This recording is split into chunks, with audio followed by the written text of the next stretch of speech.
If the United States is to join in with this war, then there's a fair bet it will involve the Fordow nuclear facility. It is Iran's most heavily protected nuclear location, 20 miles northeast of the holy city of Qom. It's an obvious and important target for Israel's attacks, although observers say there are no visible signs of damage there so far.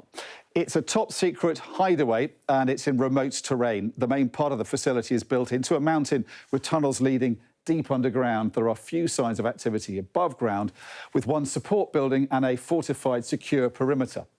The main enrichment halls are buried deep below the surface, too deep for any Israeli bombs to penetrate. The nuclear watchdog, the IAEA, recently suggested Iran has increased production of enriched uranium to 60% at Fordow.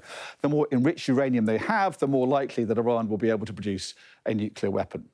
So if their own aerial bombs won't be enough to totally destroy Fordow, what other options do the Israelis have? The cleanest option would be to ask the United States Air Force to finish the job there.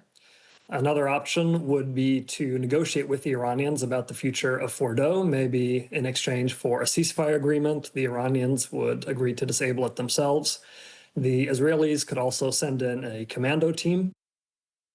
If the United States was to help Israel bomb Fordow, what would they be using? The answer is almost certainly the MOP, the Massive Ordnance Penetrator, officially known as the GBU-57. It's America's largest non-nuclear bomb, a bunker buster designed to blast its way through layers of rock and reinforced concrete to obliterate its target. The bomb itself weighs 13 tons, and each one could penetrate up to 60 metres below the surface. Because of its size, it can only be carried by America's B-2 stealth bombers. So if we see more B-2s heading towards the region, that may be a sign that something is about to happen. There are also reports of a lot of US aircraft on the move, F-15 and F-16 fighter jets and their refuelling planes heading from bases in Europe towards the Middle East.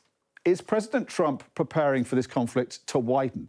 Or is he using military might to force Iranians to accept peace on his terms and promise never again to build the bomb? Because experts say whatever Israel does to Fordow, destroying it would only set Iran's nuclear ambitions back by 5 years or perhaps a few more. Ending its nuclear plans for good would require defeat on crushing terms dictated by America and Israel, or the end of the regime, or perhaps even both.